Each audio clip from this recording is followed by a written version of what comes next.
Welcome everybody to our third live stream of the Philosophy in Real Life podcast. I'm joined right now by Tristen Sleeper, aka a ghost, because we can barely see him because he doesn't have reliable connection. But what matters is his opinion, so we'll be able to listen to him as well. And then also joined for the first time by Santiago Rios from Brazil. He's not from Brazil, but he's I'm joining us living in from Brazil. Brazil right now. Yeah. Yes, living in Brazil right now. Okay, well, today we actually are going to read something together. It was a text that Santi sent us, and so I would like to discuss this. So let me see if I can open this. I'm gonna find the text. Hold on. Can you see it? Yep. Yep. Yeah, I see it. All right. All right. So Santi, please read it Oh, so that people can I'm putting hear. you on the spot. All right. No, bro, but you sent it to us. All right. Yeah, I'm My good. I'm English ready is to not go. I'm ready to go. my English. You're lucky I got But LASIK. I can slowly. see the small print. I got you. I It, got you. okay, All right, here we please. go. Says I have the power to feed starving people and house the homeless. Most people who are reading this will have the resources to adopt kids from orphanages and starving and dangerous regions of the world, raising them in safe and loving homes. But even if we do a great deal of such noble work, we must admit that it will never be enough. Whatever donation I make to a charitable organization, it can never be as much as I could have given. I can never diminish my carbon footprint enough, or give to the poor enough, or support medical research enough, or otherwise do the things that would render me morally blameless. This is a painful conclusion to reach, and one that leads to the root of the problem. We live in a world that carries around an enormous and growing burden of guilt and yearns, sometimes even demands, to be free of it. Finding ways to press into this emotional reality can wedge open the cracks with secular narratives. People, as it turns out, still long, even if it is subconsciously, for a release from the gnawing feeling of guilt that casts a shadow over even their most quote unquote successful pursuits of pleasure and well meaning philanthropic efforts. Okay. All right, Santi, since you were the one who sent it to us, I'd like to ask you a little bit like, what is, when you read that text, what moved you? What is like, if you could summarize kind of like the key ideas according to your interpretation of the portion of the Yeah, text? I think to me this is about like an internal feeling of dissatisfaction or maybe lack of contentment with our morality. Like Mm. there's even, like I do think that there's this emotional benefit to being sacrificial. So like whenever you give to the poor or whenever you do these virtuous acts, there's also what I think everybody experiences a good feeling that comes along with it. But the problem with that is that it's never enough. And I think we all understand intellectually that one person can't solve the world's problems. But I think where that negative emotion comes from, and what's kind of articulated here, is the fact that we know we probably should be doing more and we can do more than whatever it is we're doing. And so it's the Mm-hmm. satisfaction of whatever it is we have to give. It feels like we can never be enough to be this morally blameless person, is how it puts it. So that to me is like the core idea here. Okay, okay. Tristan, any part that you like to highlight? I'm gonna take the text after so that we can discuss these the what Santi just summarized. Yeah, I mean, there's so much that I want to like take apart in this and try to understand a little bit more. And but it does bring me back to this like thought that I had many years ago. Not really a thought; it was actually I think it was something I read, and I don't remember the book, but it really had it was talking about this idea of um, sort of the need for mercy because we are Mm-hmm. like incapable of doing enough. Basically, the idea is that we will always fall short of any ideal that we have. And I think that this really raises that point very clearly in the fact that, like, no matter how much you have, little or more, like there is more that you can do. There's always more that you can do. You can always be a nicer person, a more loving person, a more compassionate person. I think about these resources. I think you and I had a podcast a while ago where we talked about, like like we all have an extra $5 to give to somebody. We all have, That's right. we all have things that we're keeping for ourselves that we could give to someone else. And what does that make us? And what does that mean about us? And how do we live with ourselves, knowing this reality? And like, what is the right way to live with ourselves? And I think that that's Mm-hmm. it's a really interesting question. But I like this kind of conversation that's brought upon in the second part of this message, where it says, finding ways to press into this emotional reality can wedge open the cracks within secular narratives. People, as it turns out, still long, even if it is subconsciously, for a release from the gnawing feeling of guilt. Like that is, I don't know. I think it's interesting, and I think there's a reality to, like, there's a guilt that we can feel because we know that we could be doing more, and so then the question is, how do we manage that? And I guess we could talk through what our different opinions are on how to manage that. But I would Okay. say that it syncs well with me. It syncs well with me. This passage. Okay, I was taking some notes because it's actually quite meaty, the text that Santi sent us, and it's something that I was actually thinking about. So let me just take the text so that we can actually see each other, like all of us, better here.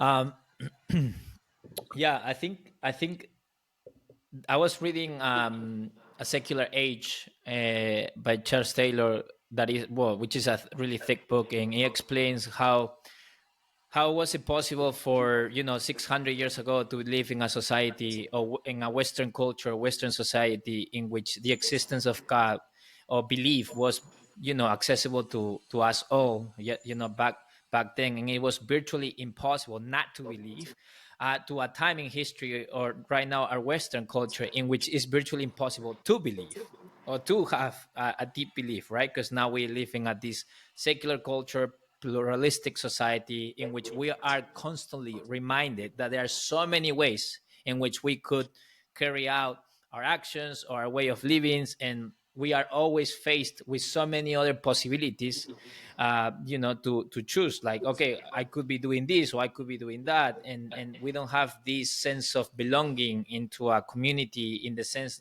like a medieval person would be, like, oh yeah, there's a God, I go to church, and then I take care of my crops and I die. That's basically it. Life is very simple.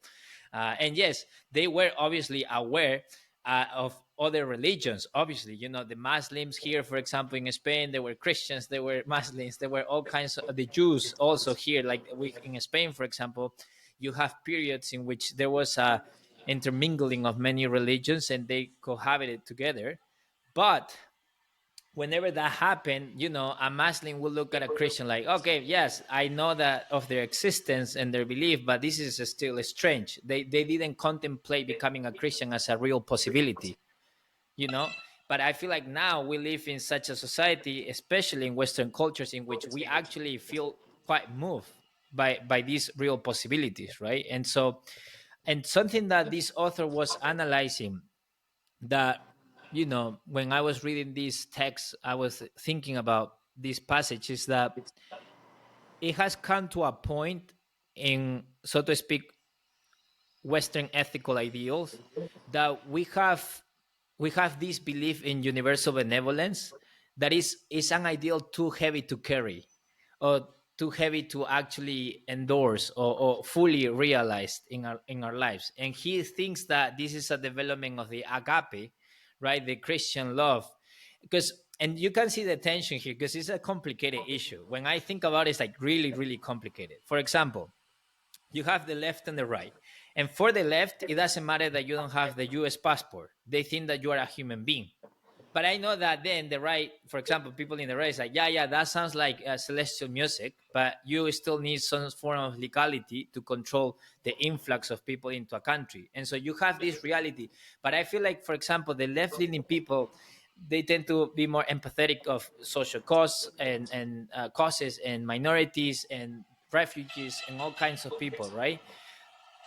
But the challenge with that is that the this this drive to include everybody for them to enjoy all kinds of benefits and privileges is virtually like so burdensome that it's so hard to even realize. Like it's actually a utopia. It's not even possible to realize something like this in a political state, because there will be some boundaries. There is a constitution, there is a concept of legality and non-legality and things like that. And so I think that the, so to speak, the aspiration to this form of good is actually legitimate and is good.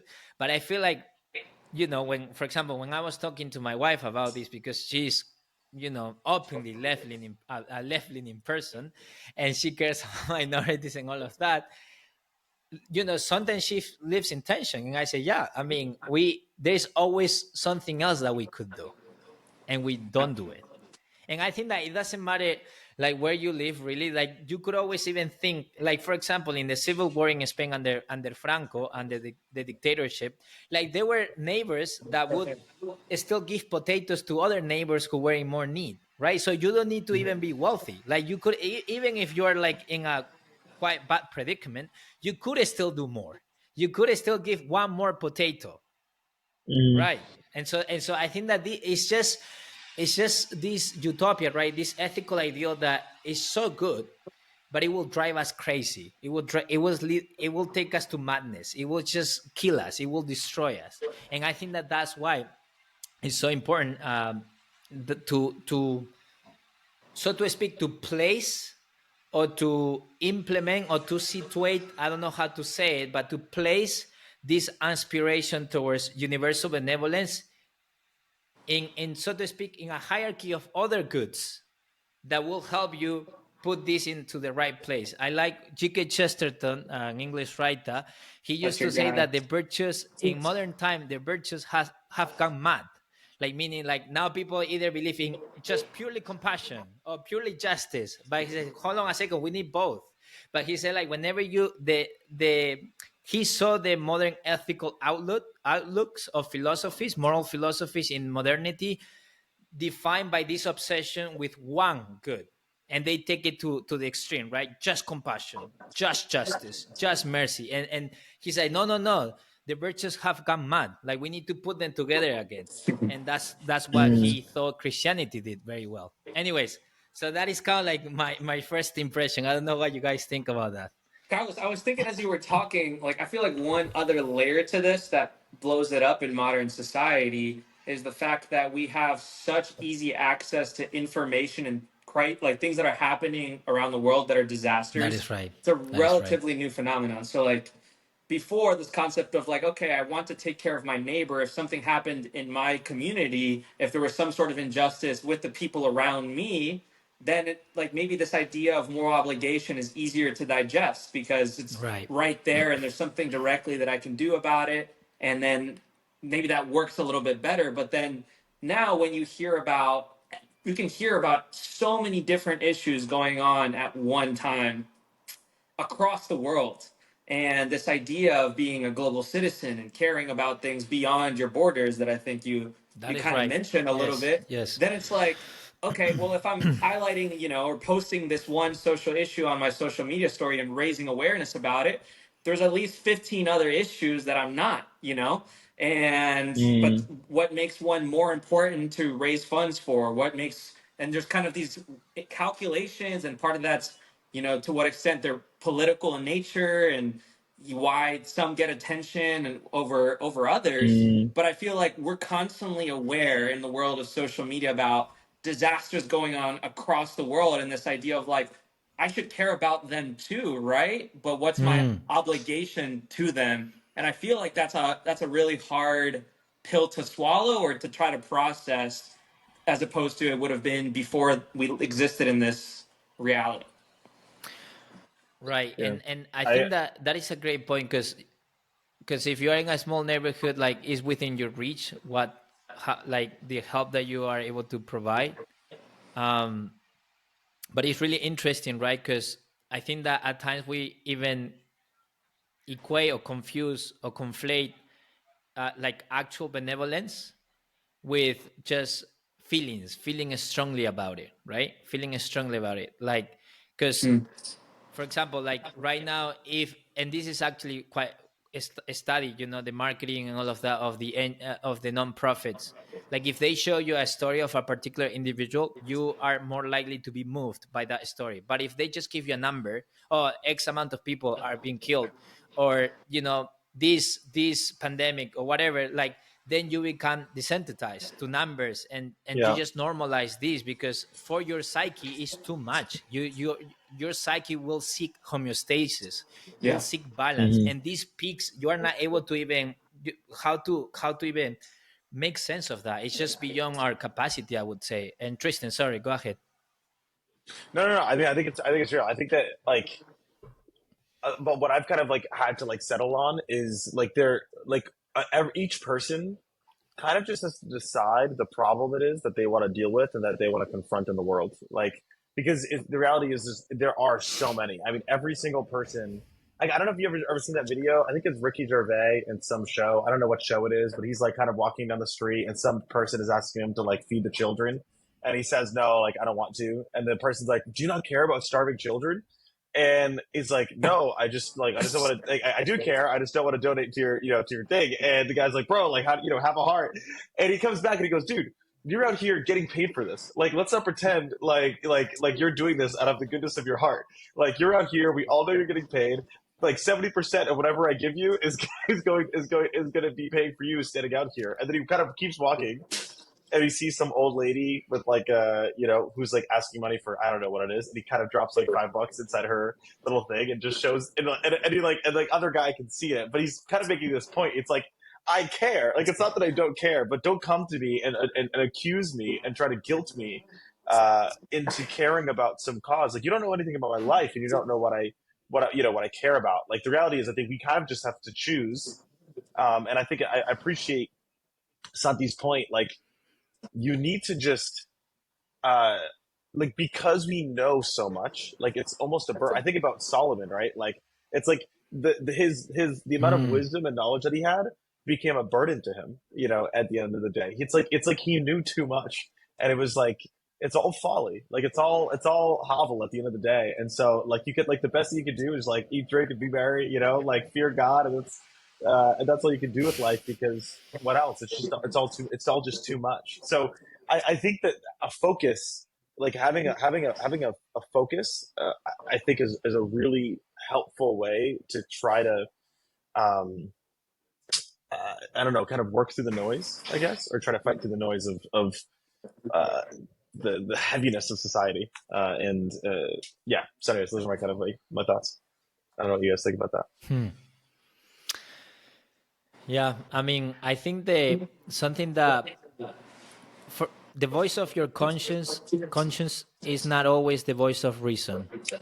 Is sometimes a very tyrannical voice. So Mm. basically, when you have this hyper good of this ethical ideal, right, at the pinnacle of your value system, is it always acts as a judge. It always tells you what path you should take, right? So if, for example, if you for you it's really important to support dogs or pets or domestic animals, if that is really important for you because you feel really moved to that, you will feel compelled to donate money or foster or adopt, like my wife. And that's why we have Leo. Some of you know Leo.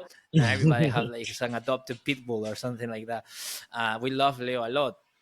And so it always feels like a judge. And because I told my wife, well, if we go to Peru one day to visit, you are gonna die emotionally because you will see so many dogs abandoned, and that's actually quite normal. That's the day to day, because people can barely make it. So even so, much less the dogs, right? The dogs in Peru are gonna be in more precarious situation than the dogs in Spain, clearly. And so because of that, I said, oh, I cannot, I'm gonna be crying every day and things like that. And I said, no, you probably won't, because you will normalize it. That's the reality there. That's the day to day. Probably at the beginning will be really hard, but then you will adapt. And I think that it's a judge, because you can see how this hyper good is informing you in what to do, what course of action you should take.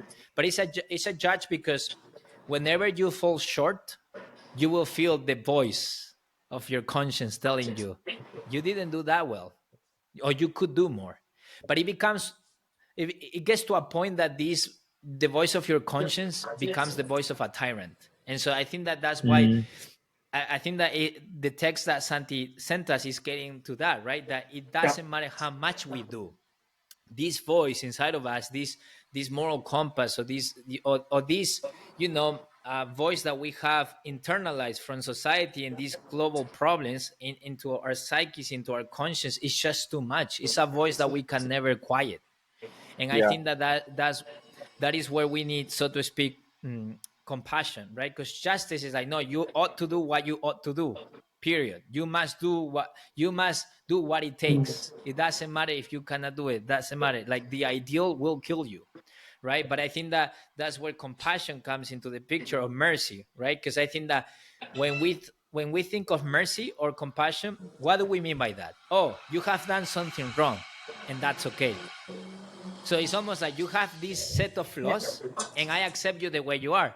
But if we just have compassion, if we just have mercy, then you will never become the person you could be, right? Because there's no aspiration to something else. So I think that we need, so to speak, this justice element, or judge, this voice that is telling us always what to do, but also the compassion, that or the mercy voice, or the merciful voice that is telling you, hey, but you're a finite human being, and you will mess up. And again, going back to Chesterton, it's very funny, because he was a mystic when he was younger, and he said the following about Christianity, because he studied world religions and many other things, and he didn't become a Catholic until really late in his life, after being a very renowned intellectual. Actually, for people who don't know this, Chesterton wrote Heretics as a non-Catholic. He was just a thinker that saw many moral philosophies in modernity is really insufficient. I would say not wrong, but insufficient.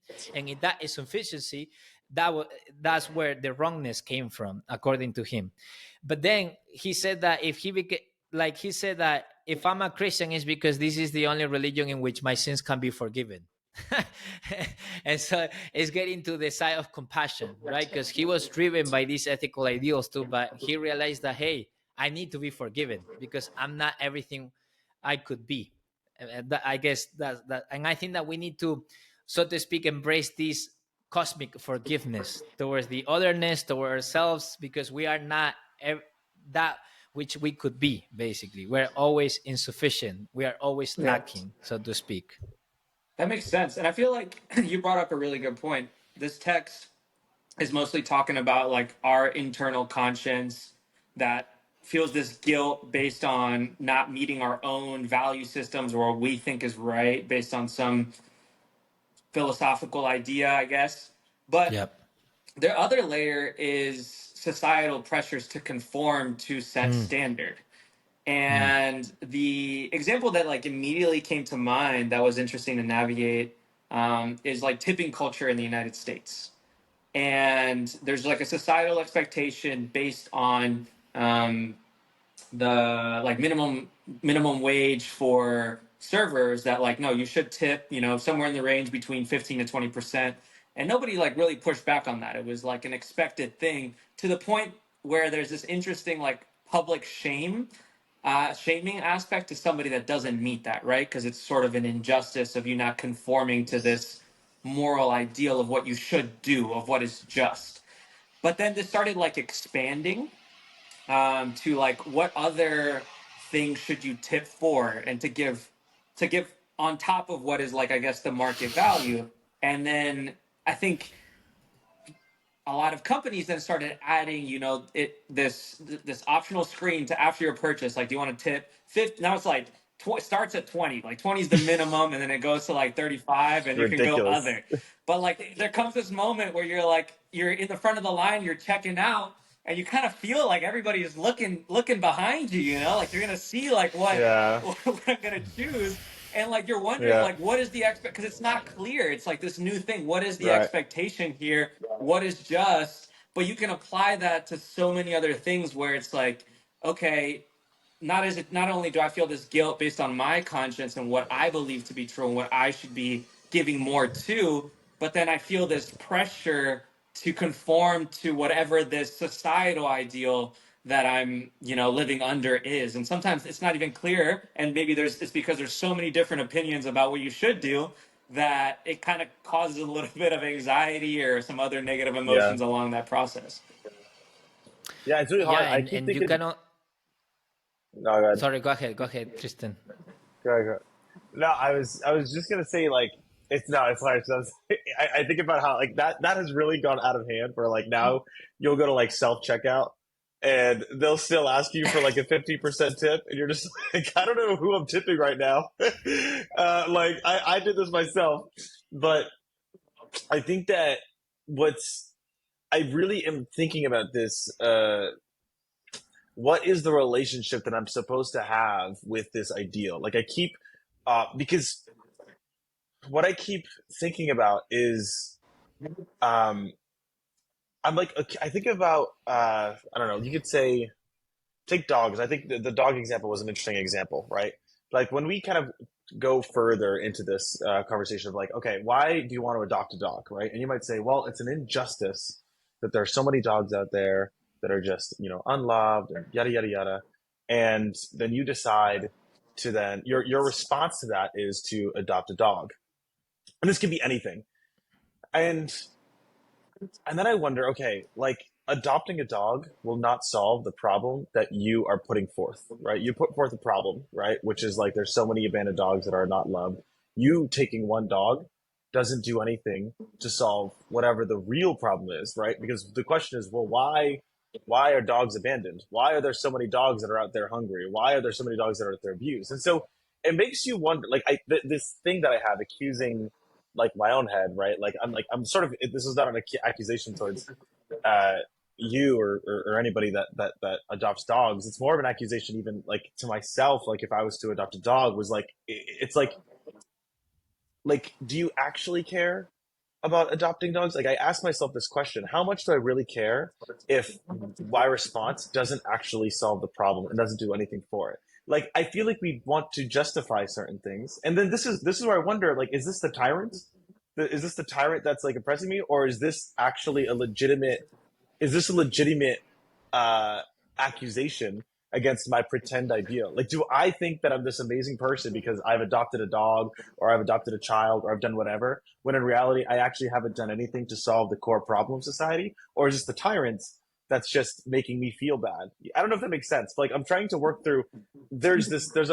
Something can push back on you for the better of you, right? So you can be challenged in a way that says you actually aren't doing enough and you should do more because you're lazy or whatever it is. But there's another challenge that's too much, right? There's the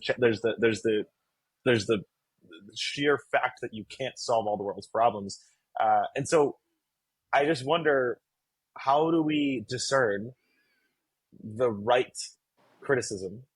How do we discern the criticism for being a kind of a right criticism or criticism that's too heavy to bear? But I don't know how you guys hear that, but I think I think that the most of the time we think that compassion is a virtue. I don't think so. I think that compassion is not a virtue per se. I think that compassion alone can get pathological, and I think that it's just that doesn't mean it's not a virtue. how would you I put feel it? like that's a Because very strong statement. no, hold on a second. No, hold on a Go ahead. second. So what we mean by compassion most of the time is that this feeling of deep empathy towards the otherness, Yeah. but this is compassion. Hey, you did something wrong to me and you just want me to be compassionate or merciful. Hey, it's okay. Even though you did that, even though you weren't everything you could be, even though you betrayed the trust or whatever you did, it's okay. Like, I have compassion for you. But if I keep telling you that, when you are just a liar and a person who is betraying me, and I never speak truth to that in that compassion, I've never speak truth in that context, how is that even virtuous? It's not virtuous. just just saying that I'm compassionate without speaking truth, or just telling you why you need to change and what is wrong and how you need to actually stop doing that, even though I'm having compassion, like how is that even virtue? Like it just becomes Mm. pathological. And so then you have, for example, there are many extremes of this, right? Then you cannot offend anybody, because if you offend me in my feelings, then you're being intolerant. You need to be compassionate, you need to accept everybody. And so then this discourse obviously is extrapolated into the political realm, but not only, also in relationships, right? It's funny because at church there are some people who frequently are late, right? And so when you mention this to them, hey, like, brother, what's up? You know, they say, hey, please be merciful. It's like, hold on a second, hold on a second.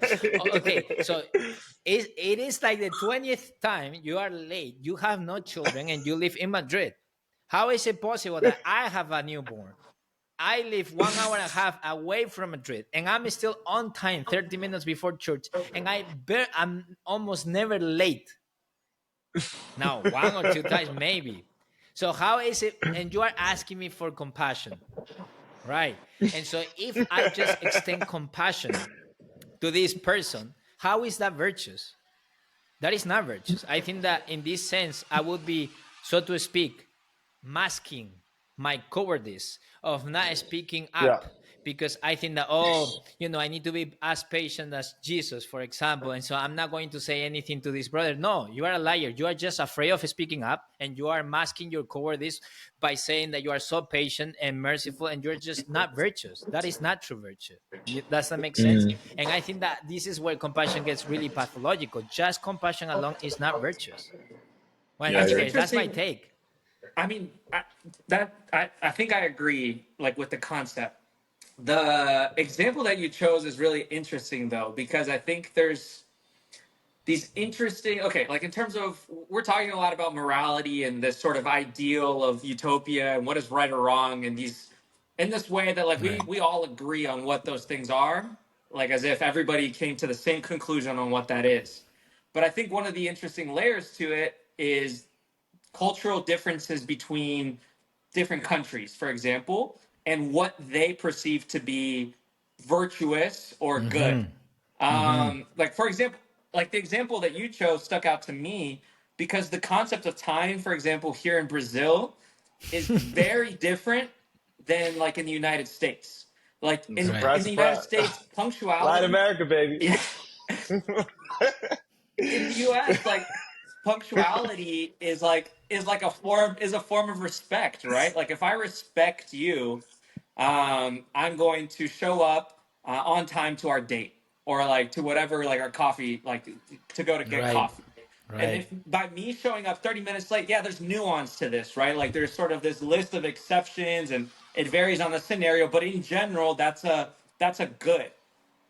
On the flip side, like other cultures have this concept of time that it's like the flexibility to receive people at different times is the good.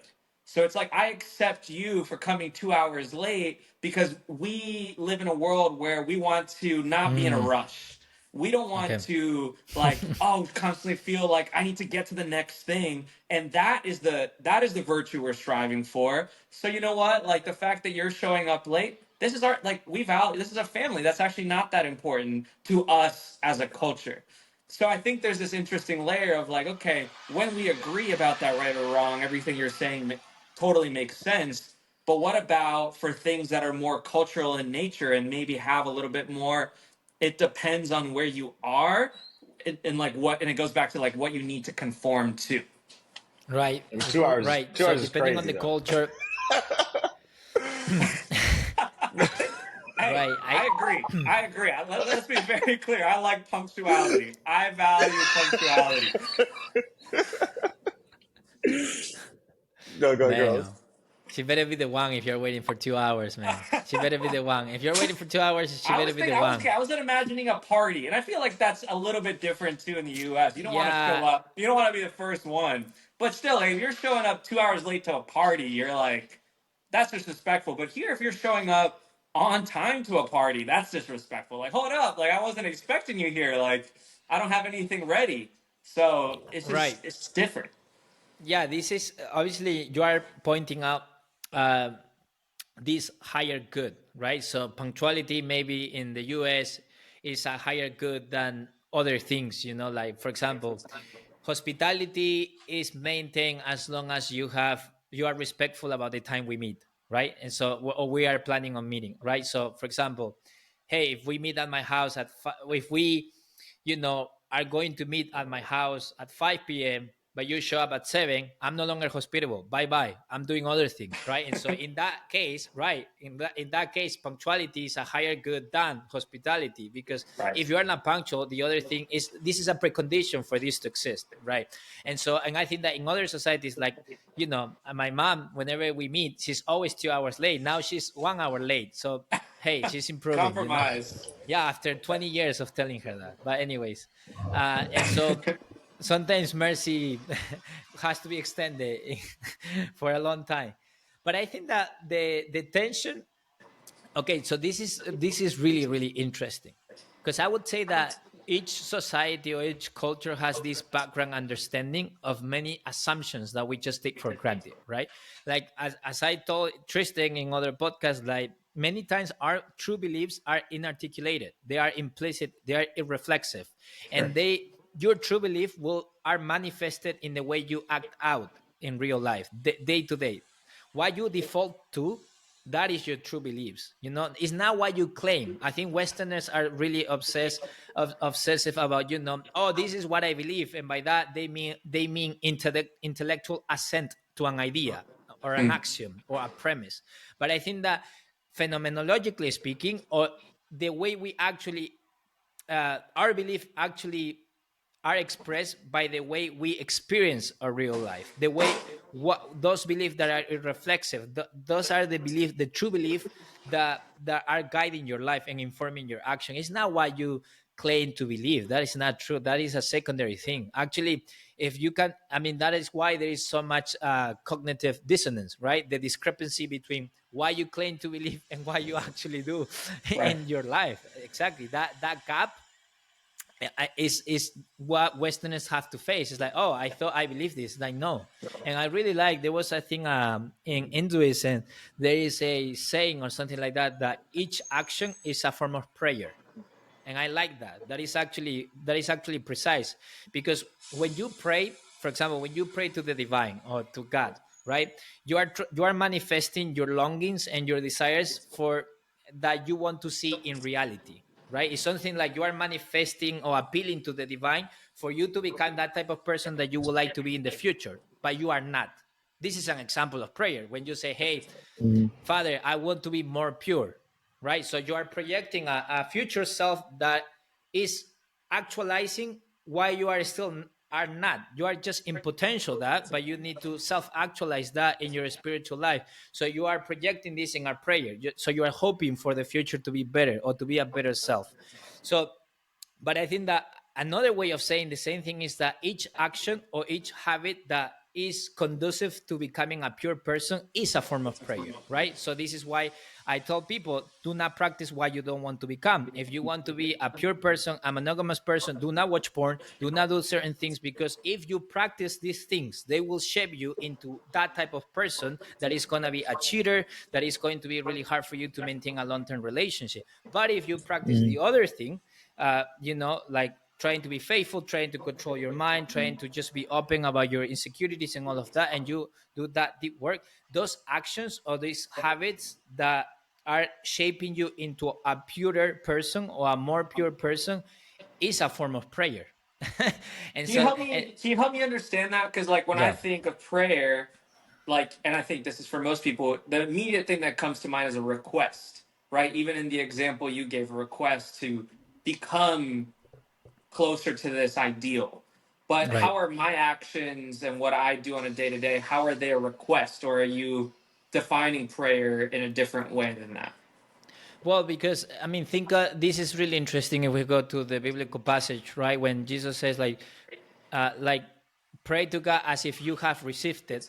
and you will receive it. It's something like that. It's like you have Mm-hmm. to already internalize this request to the divine as if you already got it, as if it was That makes already sense. like it, as if it has already been granted to you, right? To be able to manifest that in reality, basically. Like I need to believe that if I ask the God to help me have a purer heart, that already happened for me to actually become the type of person, right? And I think that there is a close connection between the longing that I have of what I want to be, and then the habits and the practices and the things that I do daily that are shaping me into that type of person.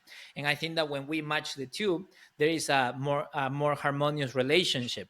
I think that the Right. problem is that many times we want to divorce what we do and what we believe. But again, our true beliefs, our true longings, our true hopes are expressed in what we actually do in the day to day, because that is actually shaping you into a type of person. You Right. are not tabula rasa. You are always being formed into someone or something. The question is what's shaping you, what's forming you. But this idea that you can just do whatever in a detached manner and just be the same, that's a complete lie. That's why, for example, with casual sex, there is nothing casual about sex. It's an oxymoron, it's a contradiction. Once you put sex as a word, there's nothing casual about it. So you cannot prepare casual, the adjective casual, to sex, for example, because there's nothing casual about sex, for example. But anyways, Do you we feel? got Yeah, I we mean, get too deep into that. I'm curious. Can you guys hear me? Tristan, Okay. I feel like I'm getting a lot of like. Is it breaking yes, up or is it good? Okay. We're Um, good. the I wonder if that really is like a deep problem for our society today. Like this disconnect between our actions and what we like and what we believe. Right. I think you bring up that a good idea. Like when it comes to casual sex, right? There's this ideal that we have, like mentally speaking, which is like I want to have intimacy in relationships, in a relationship with a person, but then you do not act as if you want that, right? And because casual sex, with many different partners, is not going to help you achieve the kind of intimacy that you truly want with with one person. I'm seeing doubts in Santi's face, but you can tell me kind of what makes you doubt that. But go Well, I was just ahead. thinking. I think most people, it's out. It's not necessarily that I disagree with it. I just think most people in society don't think that casual sex is an obstacle to intimacy. I I think know. Well, there's I like guess that's the point. fundamental differences in. Yeah, that's the point. Right. But in their minds that isn't a cognitive dissonance. Like their behavior is just moving along with what they believe is going to get them to the ideal. But like with things with cognitive dissonance, I think it's more so like when we know we're doing something contrary to what the ideals we hold, but we still like more so somebody that's actually trying to abstain from that whatever like kind of lifestyle shows up to church on Sunday but was at the club on Saturday night, and then that like sort of like okay asking for forgiveness for it. That's kind of like what comes to mind. But I think most people, at least in that area of their life, I don't think that cognitive dissonance exists. I think they have a different interpretation of how to reach the ideal. But don't you think right. that it could just be like an immaturity of like it's the same thing as like the person that goes to the club the night before. I feel I see it the same way, right? Because a lot of people that go to the club the night before, they go to the church the next day. There might be some people that are out there thinking they don't see the difference. They don't see why that isn't necessarily Sure. glorifying God, because they're like, well, I'm just dancing. I don't see the problem, right? But then I'm for referring to the ones that then like pray for forgiveness the next day. Like the like the ones ones that that like no, realize they the ones shouldn't that have done it, but realize, then they roll up and they're like, sorry, my sure, bad, okay. won't do it again. Next Saturday, we're running it back. I mean, I guess we have different categories of people, right? Because we have some people who are like, okay, their cognitive dissonance is like they know, like there's a part of them that understands that they're practicing something that is not ideal, but they don't have the strength to do differently, right? They go to the club, they pray the next morning, and they say, "I'm sorry, I did it, but I was too weak. I just love I just love the club." There's the other person who acts. who acts in a certain way, and they don't realize that this isn't going to help them. And I would say that maybe you could put the casual sex people in that category, right? Where it's like, Right. I don't see why this is a problem. And I think that like eventually time will tell, right? Like give it a few years, or get into a long-term relationship with a person, and you'll find out how casual sex impacted that relationship that you had with that person, right? Because you will, I don't know, you could, I mean, this is, I don't want to get too like, explicit or anything like that, but like, you end up having that issue of like, let's just say comparison, right? Where like the amount of insecurity that can come into a relationship because, one Yeah. partner knows that you've had many other partners, or they know the partners that you had, and they're like, well, I don't really compare to that person, or what if this person is thinking about that person, or maybe even you yourself, you're like, well, my partner actually isn't as Yeah. good as that previous person that was willing to do way more than what my current partner is willing to do. So you have these Hello. issues Oh, that can come up, and Tristan, that's your complicated. I mean, connection. that's really complex, and Oh, so he left I would no. say that us. that's kind of I another I think think, this category of point cognitive got dissonance across that I though. think needs to be yeah, yeah, yeah, yeah. uh, It looked like you had thoughts, Carlos. I think properly Yeah, approached I think might be that the is right why word. when I Can you introduced hear the me? Okay. podcast, uh, Yeah, you're back. You're back.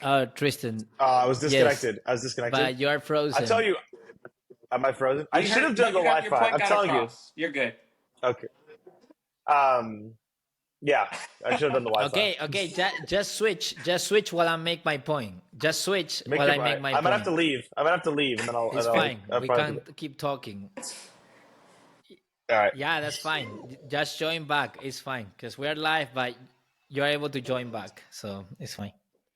All right. So I'm gonna make my point. That is an interesting predicament.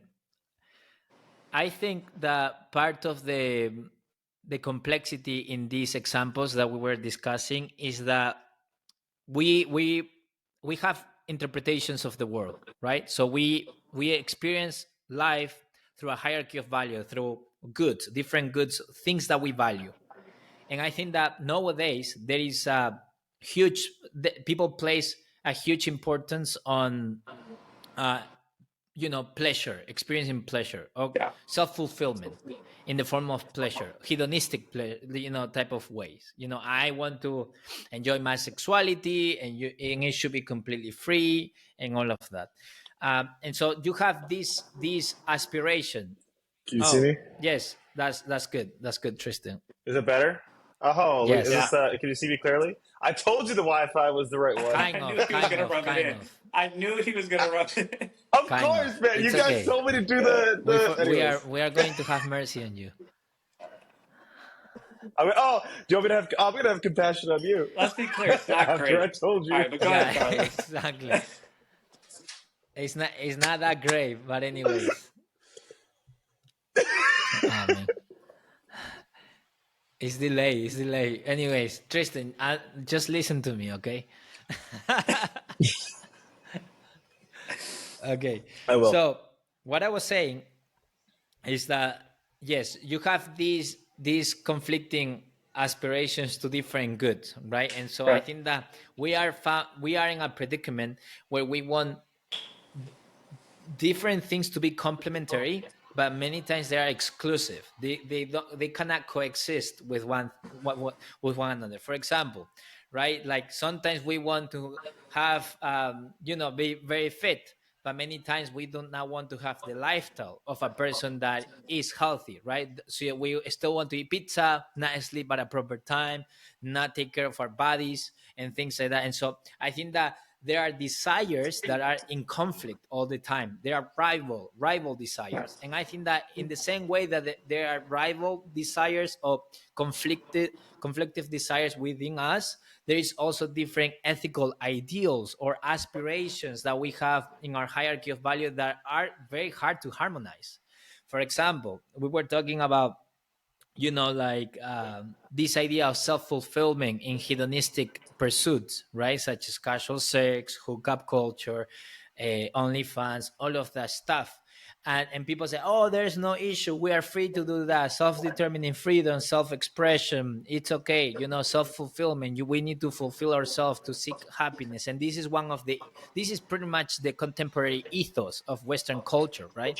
This idea that a happy life, the vision of the good life, is that which allows you to fulfill yourself or to seek pleasure physically as well, in your sexuality, in the way you dress. And if somebody externally tells you something, they are oppressing you. And if you yourself are telling yourself to not give way to some pleasure, you are repressing yourself. And so it's either a form of oh no, We knew it. Tristan We told again. him the Wi-Fi is more Gosh. likely to drop. Now he's going to be Bro, humble. it's fine. So I feel like if it's external, then we think, oh, that's oppressive. And if it's internal, oh, that's repressive. And so I think that we have this Yeah. ethos that we cannot contemplate, so to speak, a fulfilling life in which we say no to pleasure. It's so hard for us to think that way right now, right? So that's kind of like the normal ethos. And I think that people, for example, have the desire of having a long-term relationship, a relationship in which they experience true intimacy and they feel safe, but at the same time they want to also experience their sexuality in any way, shape or form. Bro, what is this? Tristan again. Now we're going to rub it Don't in a even pay little bit, attention to me. Tristan. Don't even pay attention to me. Just keep going. And I don't know what it is. Keep going. Okay, Keep going. yes. Keep going.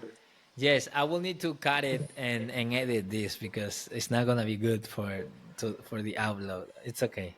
And so for example, I give you a true example, a real life example. Okay, so there was an acquaintance, an old friend, and this friend, would say things like, "Hey, Carlos, I really like my girlfriend. Like, I've been dating her for a long time. I really, really like her. I wanna treat her well. I don't wanna cheat on her. I wanna have a long-term relationship with her." But my friend also likes his freedom, and so he went party and he likes drinking when he goes out to party. And out of 20 times, 19 are fine. But the problem is that in the relationship that he had, Yeah. throughout the years, there was one time that he got drunk and he cheated on his girlfriend. And so basically every 2 years or 3 years, he is likely to mess up and Right. be unfaithful, so to speak, because he's drunk and it's a moment of weakness, and that is not his deepest desire to be unfaithful or to cheat on his girlfriend, but it's the strongest desire at the moment, being at the disco and drinking with friends and things like that. And I told the friend, it's like, hey, your problem is not that you are too weak. The problem is that you think you are too strong. Because if you truly believe that you are too weak, you wouldn't go out and party because you wouldn't trust yourself. And so that's why you will never see me exposing myself into situations where I know Right. I'm too weak to handle, because I know I will mess up. And that doesn't mean that I do not love my wife.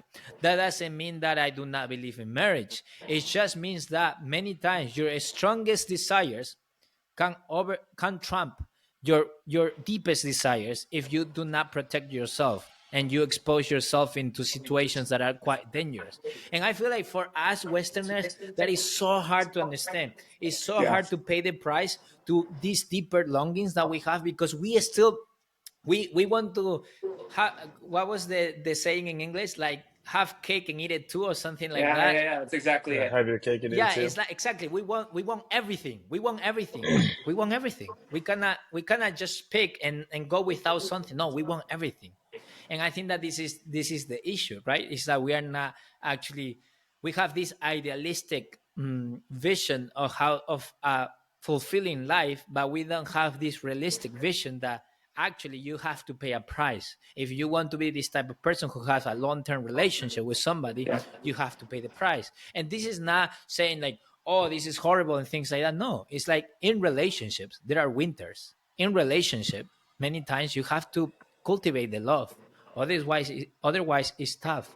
But it's not because you are forcing things. It's just that is, you have to structure your life in such a way that is conducive to keep feeding on that love. Like you need to protect the water, that love, that plant. And I think that we have this thing that, oh, love has to be spontaneous, and that feelings have the are the source of our ethics. Oh, if I don't feel it, then this might not be true. But this is the problem, is that I think I quoted on Twitter, on X, quote by Dallas Willard, The Renovation of Heart.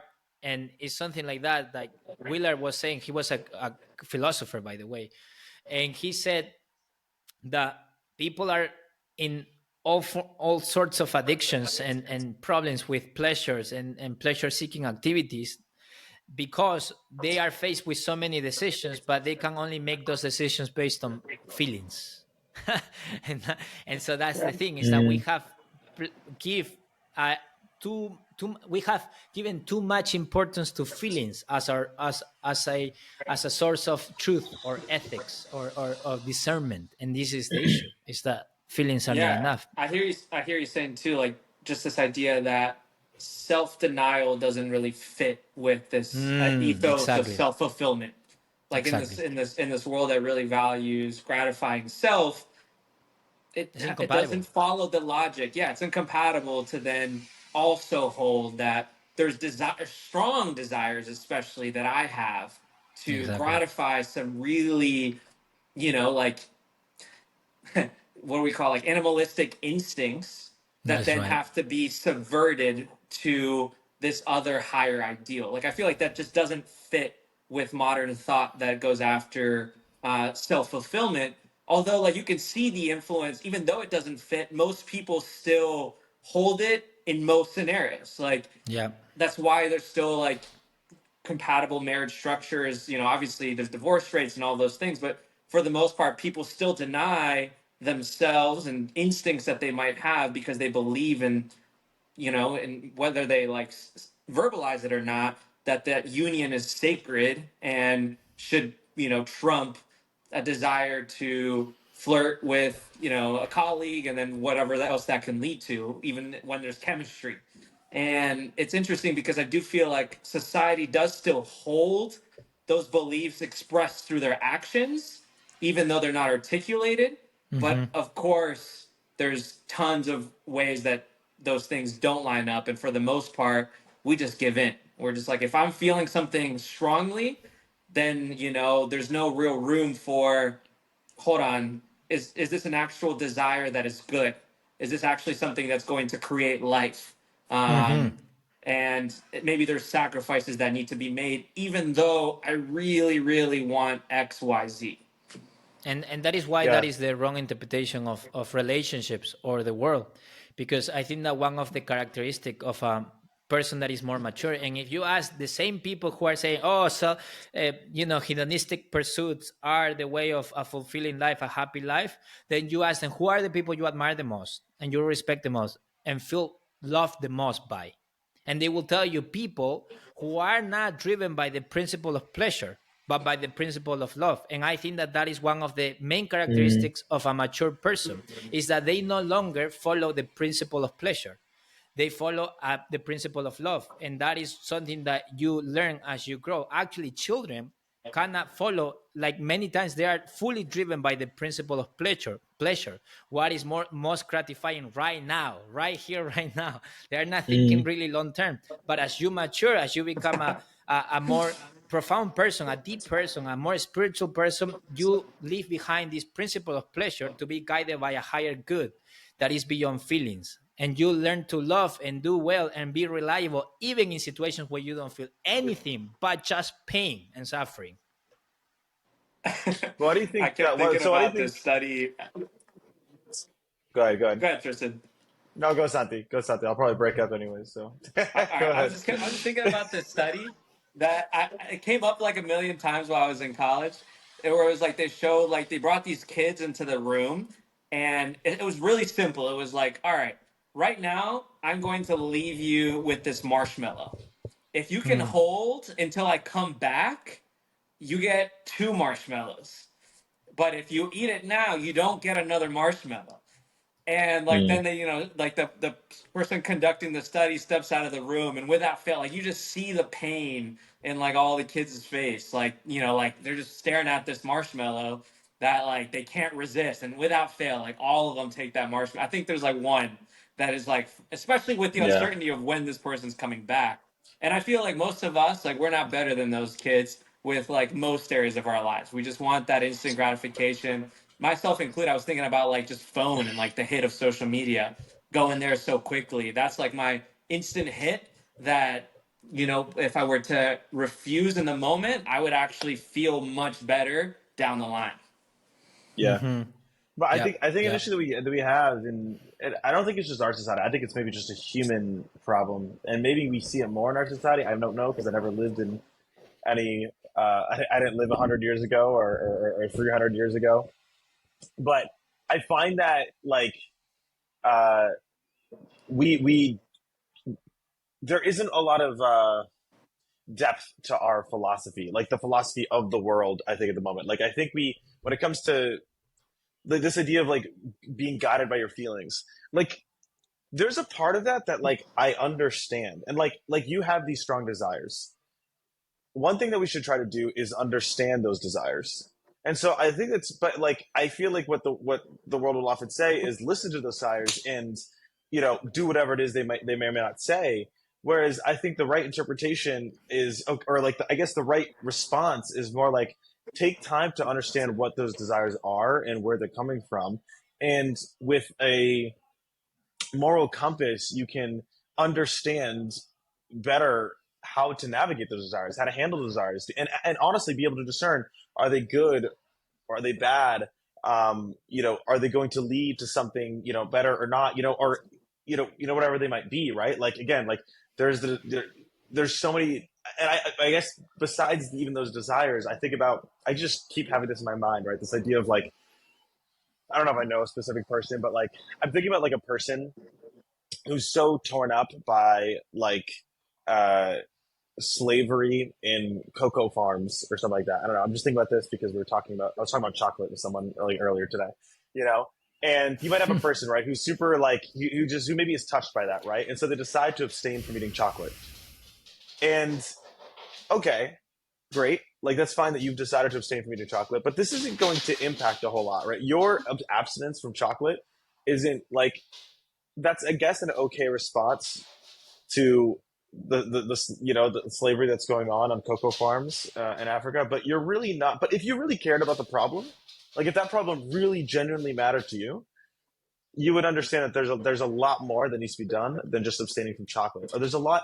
The problem is a lot more complex. And I feel as though like at times we don't think like two steps further than the decisions that we make. It's sort of like we have this feeling about a thing, right? Whether it be our sexual desire, whether it be about some good action it is that we want to take that we think is good for us or good for the world or whatever. But I think, rarely go two steps further and think about what are the actual consequences of my actions, good or bad, and uh, what's the impact that they'll make. And I just feel like that is a really really important thing um, for us to kind of come to grips with, because I think if we did that, I think we would live more meaningful lives. I think we would live the lives of meaning that we're trying to live, but I think have a hard time living, if that makes sense. Santi, That's such you're a funny. I can't. Sorry, can I jump in real quick? I was thinking how Western of a mindset that is, though, Tristan. Of like this, like okay, it has in order for it to be a good decision to do, there has to be this measurable outcome that then justifies whatever the good is. Like in my that is mind, what I though, Sure. was thinking. I was thinking the yeah, exact same thing. I feel like there is this inherent value. Go Like go. even if like whatever, like think even within a community, like we're not going to fix XYZ world problem or even local problem, but if we reflect what the ideal is, that is a good in itself. And like I'm not saying like okay, like abstaining from chocolate is necessarily like a decision that I'm going to make or whatever, like however that goes down a lot of other rabbit holes. But like I feel like a decision to abstain or to do something, even if it's not justified by an outcome, does have inherent value. But that's like the thing that came to mind. I've talked a lot, so go for it, guys. Yeah, I think there are two schools of moral philosophies. So one would place more the intrinsic value to the intent of the agent.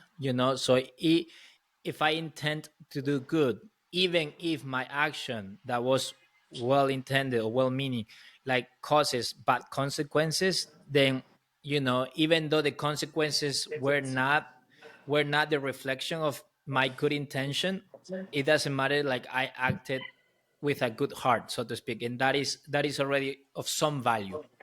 Right. But then you have the utilitarians that would measure goodness in terms of the consequences, or sometimes in ethics they call it consequentialist as well. That's another way. So your claim, Tristan, when I was saying, oh my goodness, this is a consequentialist claim, is that the goodness of an action, of an action is not measured by the intent of the agent, but by the consequences that Right. happen after the agent makes does something. But I And think that so there's then definitely a you level of will truth to you that. will There's definitely a level of truth to that. yes, I think it's For, both. for sure. Yes, I think that is more. No, I think that becoming aware of the consequences of your action is a less naive manner of acting out in the world, right? And so I'm not saying that it has no value. It does have so much value, because you have less naivete. You are more informed of how you are very aware that your intention is not enough to do good in the world. And so, for example, there are it's like when somebody asks you, hey, can I help? And you say, no, thank you, you cannot help me, because you will make things worse. That's what you're thinking, but you don't Yeah. say it, right? And so Yeah. sometimes, even though the person wants to help, the best help is to not help, because you are not equipped. The likelihood that you will make things worse is a lot higher than the likelihood that you will make anything better. And so that's why I think that a lot of people are just naive about their actions, because they think, oh, I just mean well. It wasn't it wasn't a bad intention. It's like, yeah, bro, but that's not enough. You need to be more sophisticated than that. And I think that But yeah. that's why consequentialist. Sorry, go Well, I ahead. don't know. You guys seem to be mocking the whole consequentialist attitude, No, no, especially no, no. especially No, I'm Satsi over not. here with It's Mister both Mister and. Mister Western mindset. I, you know, Out here. But I hey, will. I'm gonna It's call it very as I see it. Westerner. It's very Oh, Westerner, that's. though. It I mean, is. maybe it is. It objectively is. Hey, Now hey, that's but Western. just Now because it's that's Westerner Western. is. Talking Right. about Just Hold because on, it's hold objectivity. on, is Talking hold doesn't about mean on. it's objectivity wrong. is very Western. Hold on, hold on, hold on, hold on, hold on, hold on. Just, I must say something. I must say, just because, hey, everybody, if you are not Westerner, that's fine. But just because something is Westerner doesn't mean that it's not true. Let's just say that, okay? Because at times people say, "Oh, that's Okay. a Western Yeah, idea," you're right. and I'm like, All right. Yeah. so what? So what? Yeah, so what?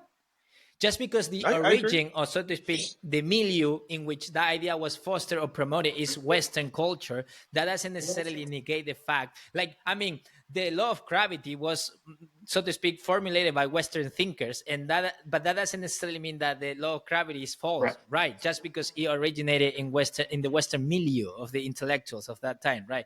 And so, and, in this, like in a similar manner, just because something is sometimes what's politically correct is correct. Okay.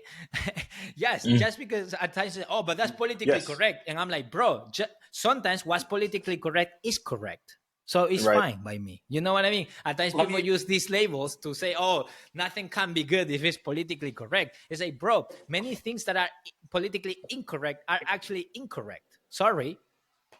Yeah. Let me apologize to Tristan. When I said that, I just found humor in how Western of a take it was, but I wasn't implying that it was wrong because it was Western. But I do Oh wow, that think still I, hurts. I, I That still hurts. I maintain. don't know what it is. But Hey, hearing that, it's even worse. Go I ahead. just We have to. Yeah. maintain, Good. yes, in some realms, consequentialism makes sense, and we don't have to flesh all of them out. But like in terms of this sacrificing for a social good, I do think intent matters in many of those situations. And yes, like forming a Yeah. strategy for how to impact whatever injustice that you're trying to do, it matters. And I'm not saying be naive, but I think there is a role for intent in there. Yeah. And I'm that's not just my view. And anti-intent. I think that's what I I'm was trying not to express. anti-intent. Yeah. I feel it, and I'm not like I don't like, maybe I came off as like, wow, like your intent doesn't matter, and I You're like, you apologize if hate that was the chocolate. case. Everything. Well, the thing, all I'm saying is I'm never going to stop eating chocolate. That's what I'm really trying to get to. No, I'm kidding. But Yeah, yeah. I'm just trying to get at the idea of like the consequences matter because your intent, as again, like basically what we just talked about, your intent, as good as it might be, might do worse or do nothing. And so you basically, it's the person that like Right. talks a really big game, right? Like I have a hard time listening to a person talk about how much they care about a cause and then do so little for that cause. And the thing that they have to demonstrate for that cause is something that's inconsequential to does that make sense? Like, and that's what the thing is. Like, I feel like there's sometimes, and again, this, and maybe I can't tell if we're talking about different things, but like, I guess what the deeper place that I'm trying to get to is, I feel like we think and we act, and they're just completely separate in our society. The things that we do, the things that we say are completely separate, and we talk a Yes. big game, and we just have nothing to show for it. Often, I see it very often, and I think it can be very frustrating to me. And I think maybe I feel the frustration in society. By the way, we have to finish soon because I have to catch a train. Yes. Yeah.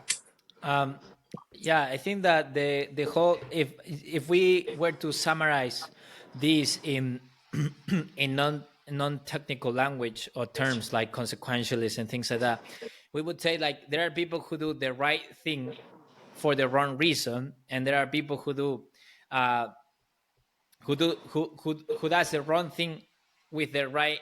No, what would it be the other way around? Like a I don't person know. that, There's like there are wrong people things for who the wrong do. reasons, Hold right on, things hold for the on. right reasons, right?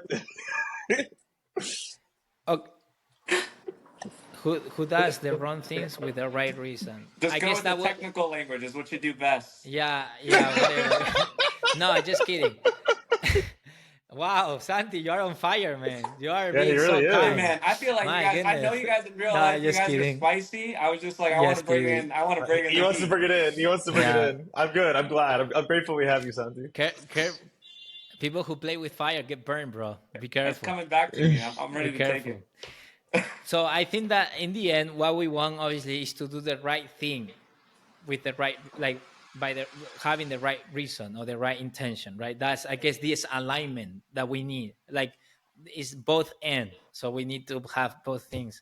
But anyways, so the book that Santi was quoting was "You Are Not Your Own," right, Santi? Yeah. Who is the author?